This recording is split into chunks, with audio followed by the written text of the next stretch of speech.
Hello again and welcome to another Warhammer 40k Morty and Glory video. In today's episode, we will be doing another quick tip tactica, this time focusing on a beloved unit in the Guard, which has fallen on some tough times in 10th edition. I am, of course, talking about the Kasrkin. Once one of the most popular units in the Guard. Every single list featured these guys, and if you were a Guard commander worth your salt, you made sure you had a squad or two available at all occasions. But now in the new 40k, Kasrkin are a rare sight. Very few people are using them, and a lot of people are relegating them to the shelf, and that's a crying shame because they are some of the most gorgeous models that GW has made as part of the Guard range refresh. And the general consensus online is they're just not worth taking. But I'm here to tell you that is wrong. I'm here to tell you that the Kasrkin can still find a place in your army list. You just need a cheeky Morty and Glory tactic. You just need the Kasrkin Deathball. And so, without further ado, let's strike true and strike with precision right into today's episode.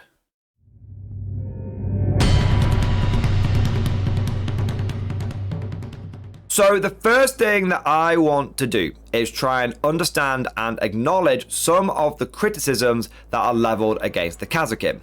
And it all seems to come down to the fact that people believe that their rules are counterintuitive, that they don't work well together.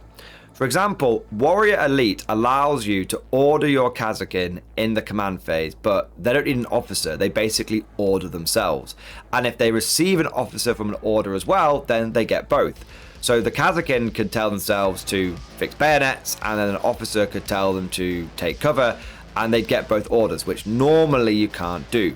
Normally, you get one order only. If a new order comes along, it replaces the old one. Then you've got the fact that Kasrkin are an elite infantry unit for the Guard, and typically you want to get them into rapid fire range. You want them up close and personal so that they can get maximum shots from those plasma guns, they can get those melter guns into the enemy's face where they can start doing damage.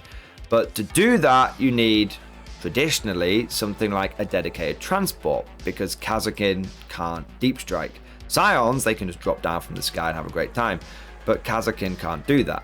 So you need to buy them a transport. But now they're inside a transport, they can't get orders. So either you get up close and personal and do damage, or you have orders but you can't do both. And this seems to be the main crux of the issue. However, to me, this feels like a very backwards mindset, and I don't want anyone to get upset. If you've had these same thoughts, then that's absolutely fair. And I feel like a lot of people who maybe played Kasrkin in 9th or saw them used in 9th are trying to get that same tactic, that same mindset to work in 10th. But that's wrong. If anything, that's a little foolish, because we're not in 9th anymore. We're in 10th edition, and new editions require new ways of thinking. What if I told you you could get all of the volume of fire and power of getting up close to the enemy, whilst at the same time being able to have all of the orders your heart could possibly desire? And there was a degree of indirect durability, which meant you didn't need to worry about incoming enemy fire. That sounds pretty great, right? That sounds like the solution. Well, that's what the Kasrkin Deathball is all about. The tenets of it is you need to think about your Kasrkin in a different way. It's a new mindset. And the first step on this road is getting rid of this notion that you need a dedicated transport for your Kasrkin. You don't. There are certain tactics that can work well with dedicated transport, like a Taurox with Kasrkin inside, scout move, alpha strike. Yeah, that is a totally valid tactic, but you don't need it to make your Kasrkin work. They're actually plenty maneuverable without a dedicated transport, because that's one of the main reasons you take it, so you can get up the board quickly, right? Well, Kasrkin have a number of tricks up their sleeve. Firstly, they have scouts. they can do a 6-inch pre-game move. So if you get first turn, you can pre-game move 6 inches, and then you can just move 6 inches. You can just go 12 inches forward. But thinking that Kasrkin have a 6-inch move is kind of incorrect. Because they actually, if you want them to, have a 9-inch move.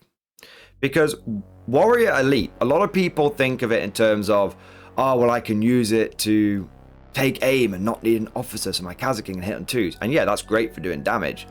But what about move? You can just give your Kasrkin a free extra 3 inches, and they can advance if they want to on top of that. But they can just get an extra 3-inch move from move, and they can still receive take aim from an officer.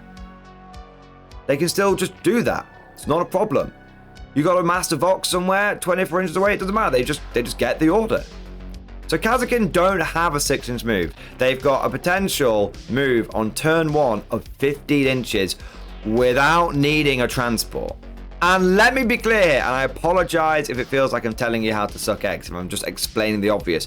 But that 15-inch move doesn't prohibit you from shooting, because you don't have to advance as part of move, that order. In editions gone by, that was the case. It always meant you had to advance, but not anymore. It gives you an extra 3-inch move, and if you want to, you can advance in addition to that. So the 15-inch move is 6-inch scout, 6-inch move, plus 3 from the order move, and then you can still receive take aim, so you're still getting a full Kasrkin squad hitting on 2s. But if you do want to go really fast, you can do that advance on top of all the movement, and that means that your Kasrkin have a potential move turn 1 of 21 inches with an average move, if they advance, of 18 to 19 inches. That is very speedy. However, I will admit that everything I've spoken about so far does predicate on the presumption that we went first. But what if you lose the roll-off and you go second? In that situation, you may not want to scout move your Kasrkin forward because you don't want to just expose them and then they all get killed and picked up. That wouldn't be great, right? Well, this is the beauty of the Kasrkin Deathball, because it's very flexible. If your opponent goes first, what they're probably going to do is move out from behind their line of sight blocking ruins, and they're going to try and come and get you. They're going to try and attack you, and they're going to expose themselves. We can take advantage of that because the Kasrkin Deathball doesn't rely upon getting up close and personal to do damage. That initial maneuverability we spoke about, that was just there to showcase how fast they can go, but also you might do that so that you can get yourself into a position to start doing damage turn 2. But if you're lucky enough where your enemy is just coming at you, then we don't need to fanny about and do the maneuverability. We can just get straight to step 2 and start the killing. You see, a lot of people assume that your Kasrkin need to get into rapid fire range in order to do damage. Otherwise, they're just going to be firing off a handful of shots and just scratching the paintwork. But that's, again, a very old school mindset. That's not the case at all. Because in 10th edition, with Warrior Elite, you can stack both take aim and first rank fire, second rank fire. Now, take aim gives you +1 to hit. That means all of your Kasrkin are going to be hitting on 2s. Yes, even the Hotshot Marksman rifle hits on a ballistic skill of 3+, and then if you give it take aim, it hits on a 2+, even if you move. First rank fire, second rank fire, back in the day, only affected las rifles and hotshot las rifles.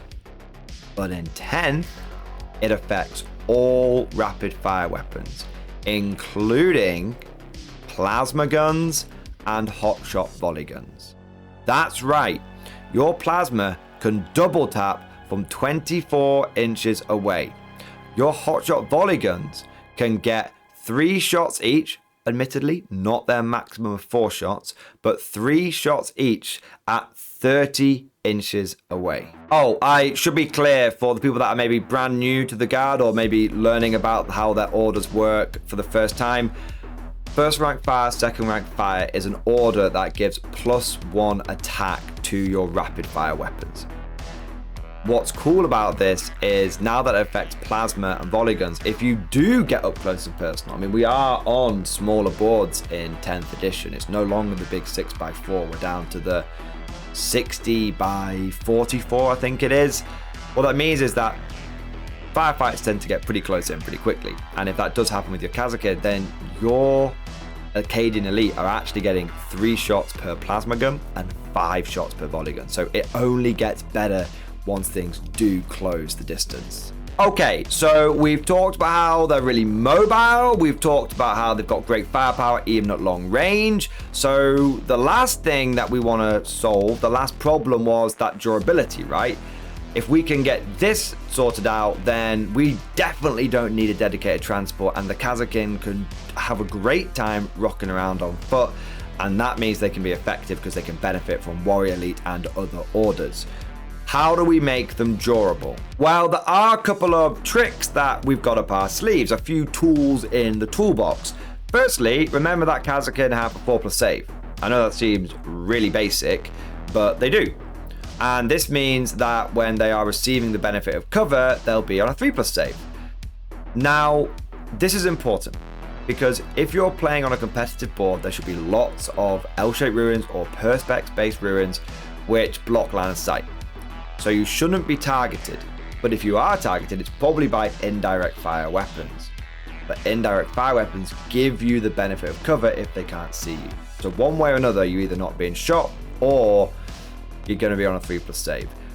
Now, I know some people are going to be thinking, but Mordianglory, what about towering? The competitive scene right now is furiously boarding up all the windows on those L-shaped ruins they've been using all through 9th edition. So towering units can't just see across and basically turn it into Planet Bowling Ball. So yes, towering is a thing, and it may definitely throw a spanner in your works, absolutely. But on a lot of competitive boards, they're taking steps to make sure towering isn't so dominating. But maybe you're playing at a place that hasn't done that yet, or maybe you're against someone that's highly mobile, that can get around the sides and get those angles despite your best efforts. Well, don't worry, we still have some things we can do. Firstly, it's important to remember that Kasrkin are regiment. This means they can benefit from the reinforcement stratagem, which means that when they die, they come back in your next movement phase as part of strategic reserves. But if you've gone second, you might only have 1 CP, you might not be able to use reinforcements. That's fair enough. This is where we have another stratagem that we can use. This one is called Inspired Command. 1 command point, so you can do it on your first turn, even if you've gone second. You do it in your opponent's command phase. You target 1 Astra Militarum officer unit from your army. Your officer can issue 1 order as if it were your command phase. The only restriction is your officer cannot issue that order to a battle shock unit. Well, it shouldn't be battle shocked yet in the first turn. You can use this to order take cover.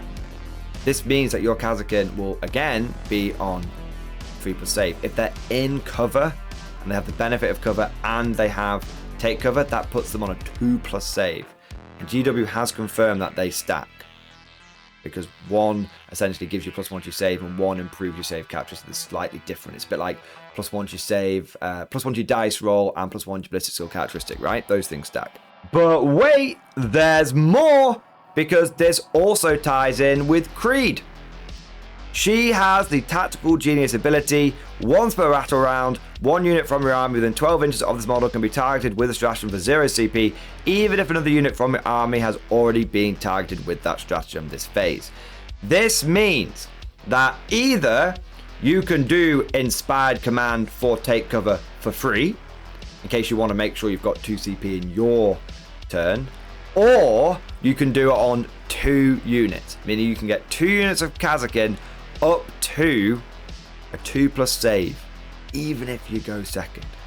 And this is a bit contentious, so I will definitely leave this up to you guys to decide and let me know what you think down in the comment section. But there have been a few tournaments that have allowed Creed to use the reinforcement stratagem for free as well. The reason this is contentious is reinforcement says that when a unit is destroyed, you can then bring them back. And if they're destroyed, are they on the board to benefit from Creed's Tactical Genius? Some tournaments have allowed it, with the reason being that the steps taken in the game of 40k is a model loses its last wound, it is then destroyed, it is then removed from the battle. So between that step of being destroyed and being removed, Creed can come in, they're still on the board technically, and they can use reinforcements.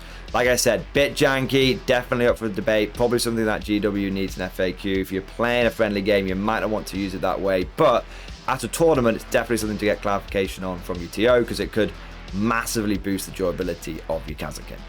Speaking of Creed though, we've mentioned all these rules and stratagems to how to make the Kasrkin at a base level work, but what is the best combination of units to create a Kasrkin Deathball? To be honest, there's a lot of flexibility here. It's going to kind of come down to your personal preference, but the key thing to keep in mind, the main sort of thing you want to have at the back of your head, is that you don't want to overspend. It would be very easy to spend 500, 600, maybe even like 700 points on a big old Kasrkin death unit, but doing so is going to take away from the rest of your army. For me, I think the sweet spot is 2 units of Kasrkin.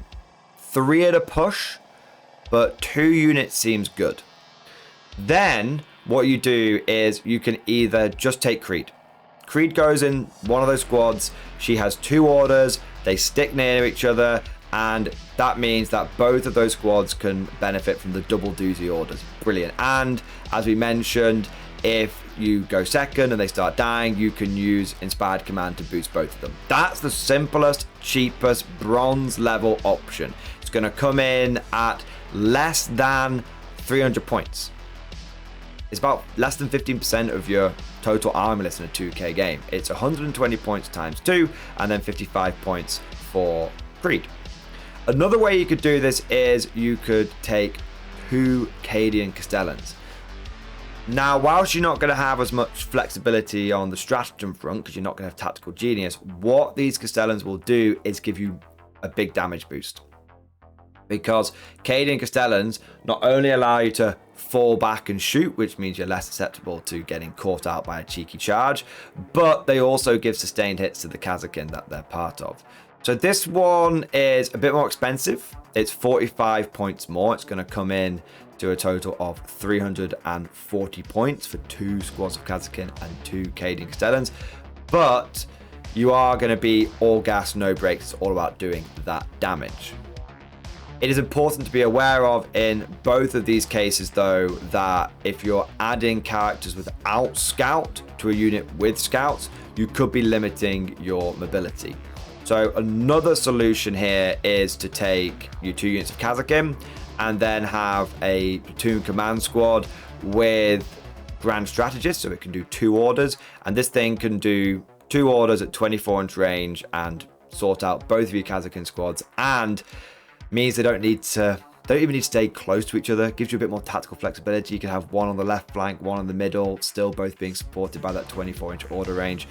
You might want to consider having an infantry squad to babysit the platoon command squad, because it's not lone operative, but I would see that as a relatively low priority target for your opponent. And let's be honest here, if you're taking guard, you're probably going to be taking a few infantry blobs anyway. This is probably something you can just add on to an infantry squad, and it doesn't even factor into the overall cost of the Scion Deathball. It's like a freebie. It's just an infantry blob you're already taking. I also bounced around with the idea of taking a single Cadian Castellan and having him support 2 Kasrkin units and giving him Grand Strategist, so he's 65 points, but he can order both around. But that didn't really feel worth it, because at that point you might as well just take Creed. Sure, you're going to miss out on 1 squad having sustained hits, but you would save 10 points with Creed and you get all that stratagem goodness we talked about earlier. So I know some people will probably be thinking about that, but I don't think that's a starter with the Kasrkin Deathball. Here's the thing. If you're taking a Scion Deathball, maybe going the budget option isn't the route. Sometimes you got to go big or go home. This is a hell of a points investment. It's more than 25% of your army list. And I know what I said a moment ago about trying not to overspend, but if you build a game plan around this, it might just work. You could take 3 squads of Kasrkin and you could give each one of those Kasrkin squads a Cadian Castellan. That is going to cost you 360 points to the Kasrkin, 150 points to the Cadian Castellans.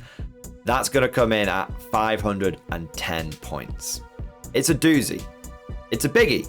But every single one of those Kasrkin units is going to be getting sustained hits. All of them can take aim. All of them can first rank fire, second rank fire. And the volume of fire this generates is staggering. It's noteworthy to say the least. Each squad generates 20 shots at long range. 10 rifle shots, 4 plasma gun, 6 hotshot volley gun.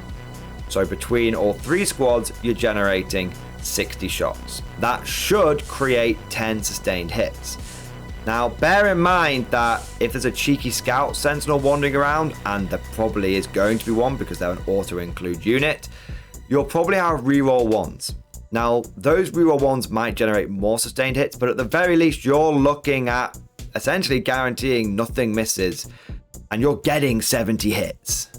That alone is pretty spicy, but if you get into close range, then first rank fire, second rank fire still combines with the natural rapid fire and the fact that your sergeant's also pulling out his plasma pistol now. So each squad generates an additional 10 shots. This means each squad is putting out 30 shots for a total of 90. And then when you take into account the sustained hits, that's another 15. So these 3 squads are going to create 105 hits.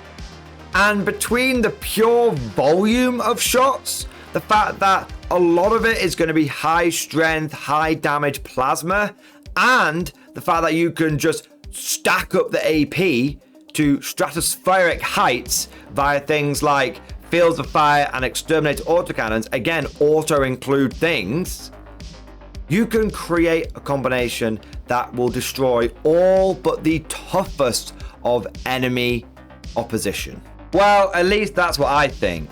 But of course, all of this is just like my opinion, man. Let me know what you think down in the comment section below. Have I convinced you that Kasrkin are good? And if so, what kind of Deathball combination can you come up with? Would you go the full hog with the big 500 point tamale? Or do you prefer one of the cheaper combinations we also spoke about?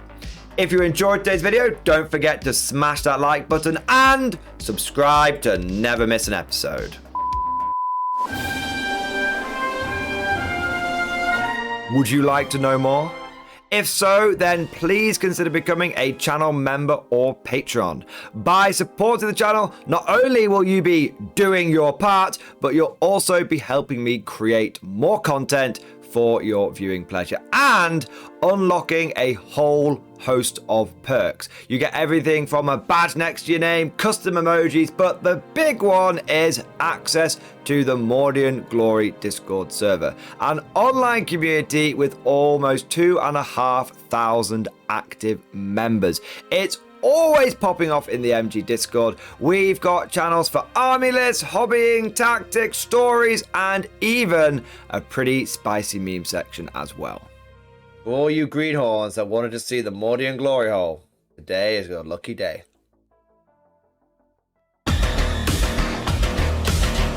And joking aside, I do want to say a massive thank you to all of the current channel members and patrons. You guys are amazing. Truly the lifeblood of the channel. I could not do Mordian Glory full-time without the incredible and generous support of my members. So thank you guys so much. And last, but certainly not least, I want to say a personal thank you to all of my top tier patrons. These are the War Masters, the people who have truly gone above and beyond the call of duty. So a massive thank you to Bonbonvert, Kenstar, Mark Panconi, RJ Scorpion, Swordfish Trombone, John Stubbs, Nick Walsh, Diesel Fox, and August Varney. Thank you guys from the bottom of my heart. You are incredible. Your generosity is truly humbling, and I could just say it 1,000 times over and over again. Thank you, thank you, thank you. Hope you all enjoyed today's video. Thank you for watching, and of course, as always, I'll see you guys next time.